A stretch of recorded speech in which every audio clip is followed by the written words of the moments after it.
Welcome student.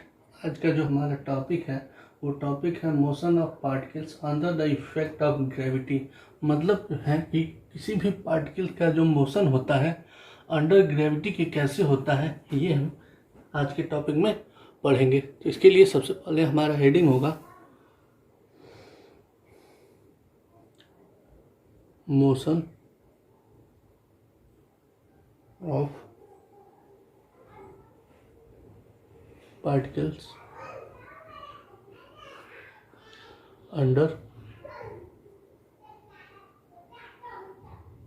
the effect of gravity।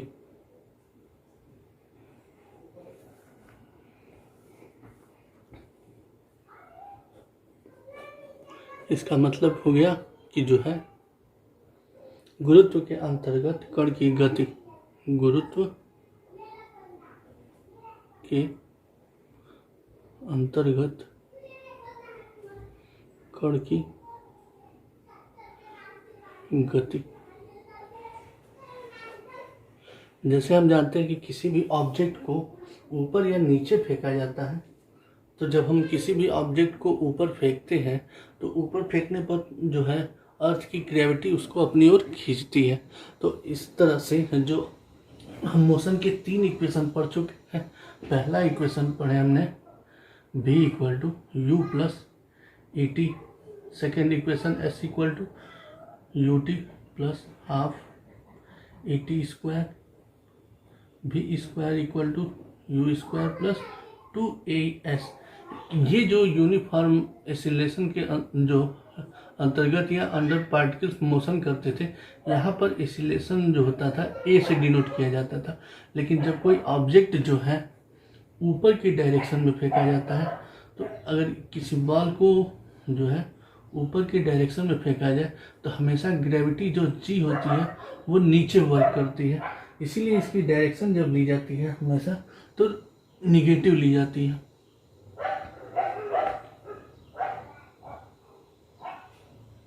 इस तरीके से हम जी की जो डायरेक्शन लेते हैं हमेशा निगेटिव लेते हैं। तो इस तरह से ये कहा जाए कि जब कोई गुरुत्व जो है ऑब्जेक्ट को ऊपर फेंका जाता है तो हमेशा जी का मान कैसा हो जाता है, निगेटिव हो जाता है। तो इस आधार पर हमें 3 इक्वेशन जो है ऑब्जेक्ट के मिलते हैं। तो सबसे पहले अगर हेडिंग की बात की जाए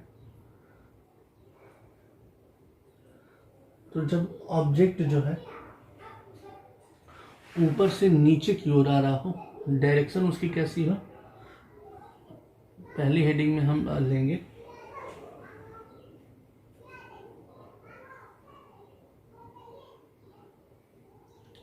when gravity work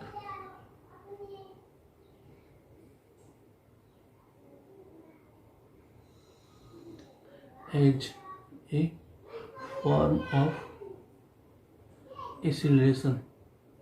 जब जो है ग्रेविटी, जब गुरुत्व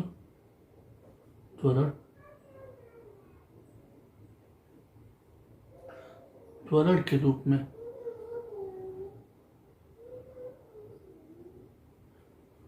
कार्य करता है। इसके लिए जब गुरुत्व के रूप में कार्य कर रहा हो तो उस कंडीशन में जो इनिशियल वेलोसिटी होगी उसे हम u से डिनोट करेंगे, फाइनल वेलोसिटी को v से डिनोट करेंगे। जो डिस्टेंस कवर किया जाएगा ऊपर से नीचे की ओर आ रही है डायरेक्शन में, तो इसके लिए जब हम लेंगे तो हाइट h लेंगे। इस तरीके से हमें 3 जो इक्वेशन मिलेंगे वो इक्वेशन मिलेंगे। First v equal to U plus G T, क्योंकि यहाँ पर जो है a इक्वल टू जी होगा। सेकेंड इक्वेशन जो हमें मिलेगा h equal to you T plus half G T square. Third equation जो मिलेगा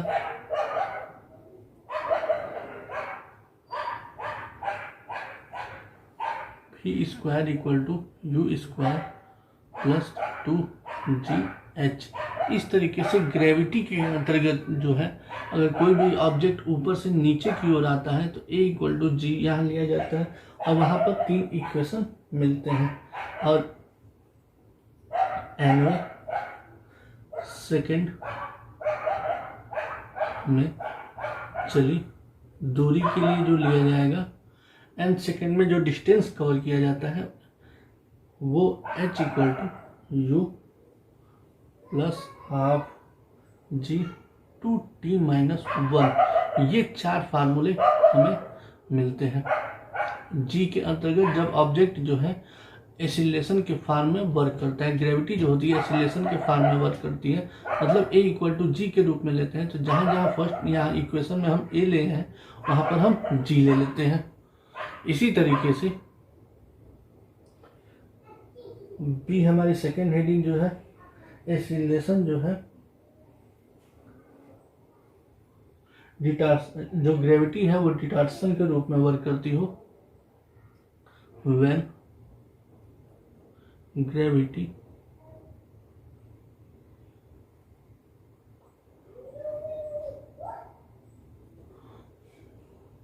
work as negative form of acceleration. मतलब जो है ऑब्जेक्ट को जब हम नीचे से ऊपर की ओर फेंकते हैं तो हमेशा जो ग्रेविटी होती है वो नीचे वर्क करती है। तो यहाँ पर a equal to minus G हो जाता है क्योंकि g का वैल्यू जो है हमेशा नीचे की ओर वर्क करती है। तो इस तरीके से जो हमें 3 इक्वेशन मिलेंगे, फिर सेम वही चीज़ लेकिन v इक्वल टू यू, लेकिन जो यहाँ पर g का मान है वो माइनस है तो minus g t first equation. Second equation h equal to you t minus फिर half G T square. Third square equal to you square minus 2gh। इसी तरीके से चौथा इक्वेशन जो हमें मिलेगा h equal to U plus, अब plus की जगह पर यहाँ पे क्या हो जाएगा माइनस हाफ जी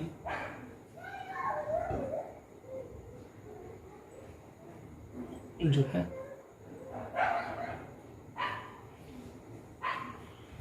माइनस लेंगे तो 2t प्लस 1। इस फॉर्म में हमें इक्वेशन मिल जाएगा। लेकिन ये फार्मूला जो होता है जनरल यूज नहीं किया जाता है, जो है कभी कभी जो हम यूज करते हैं।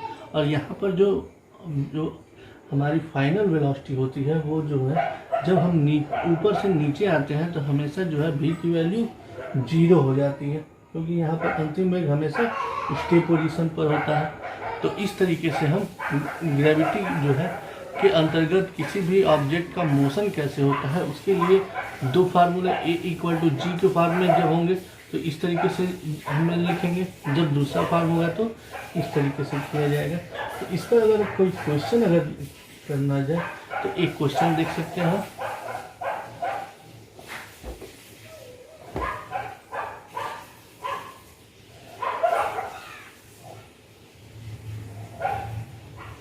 जैसे ये कहा जाए कि यहाँ पर कुछ दूरी पर एक ऑब्जेक्ट रखा गया है जिसको u वेलोसिटी से मीटर पर सेकंड की वेलोसिटी से फेंका जाता है और हाइट जो है वो 25 मीटर है।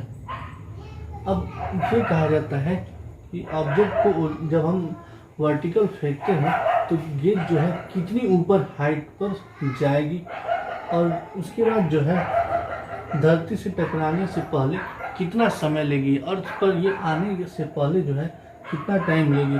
इस पर 2 क्वेश्चन निकालना है। सबसे पहले a की वैल्यू यहाँ पर निकालनी है हमें। सबसे पहले h की वैल्यू कितनी हाइट तक इसको ऊपर फेंका जाए तो ये जाएगा। तो यहाँ पर सबसे पहले हम जानते हैं कि v इक्वल टू 0 हो जाएगा और g की वैल्यू अगर g इक्वल टू दिया है 9 मीटर पर सेकंड स्क्वायर। तो इस तरीके से हमें सबसे पहले एक्सीलरेशन निकालना होगा। तो एक्सीलरेशन जो होगा माइनस जी हो जाएगा minus 10 metre per second square. Same फार्मूले में रख देंगे, V square equal to you square minus 2g h ही हमें निकालना है। तो यहाँ पर v की वैल्यू 0 हो गई, तो you square equal to 2gh और h equal to you square 2g। U की वैल्यू हमारे पास दी गई है 20 इंटू 20/2 इंटू 10, जी की वैल्यू दी गई है, तो ये हो गया 20 से ये जो है कट जाएगा 20 मीटर। इसका मतलब ये हुआ कि ऑब्जेक्ट जो कितना ऊपर जाएगा, 20 मीटर ऊपर जाएगा। अब सेकेंड इसमें पूछ रहा है कि कितनी टाइम लगेगी जो है अर्थ पर आने के लिए। तो इसके लिए हम जो है बी इक्वेशन सॉल्व करेंगे। हमें h equal to you T plus half G T square, क्योंकि नीचे आने के लिए हमेशा हम जब नीचे आते हैं तो g का मान क्या होता है, पॉजिटिव होता है, तो यहाँ पर हम पॉजिटिव ले लेते हैं। अब जो है u की वैल्यू दी गई है माइनस t हमें निकालना है प्लस हाफ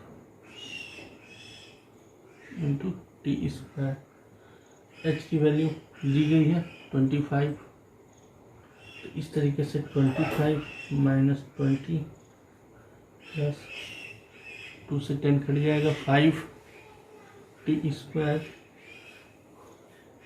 अब हम इसको अगर 5 से कैंसिल कर दें तो ये हो जाएगा 5 इक्वल टू ये minus 4t plus T square. अगर इसको हम इक्वेशन में चेंज कर दें तो हमें इक्वेशन मिलेगा T square minus 4t minus 5 equal to 0। इसको तो आप आसानी से सॉल्व कर लेंगे।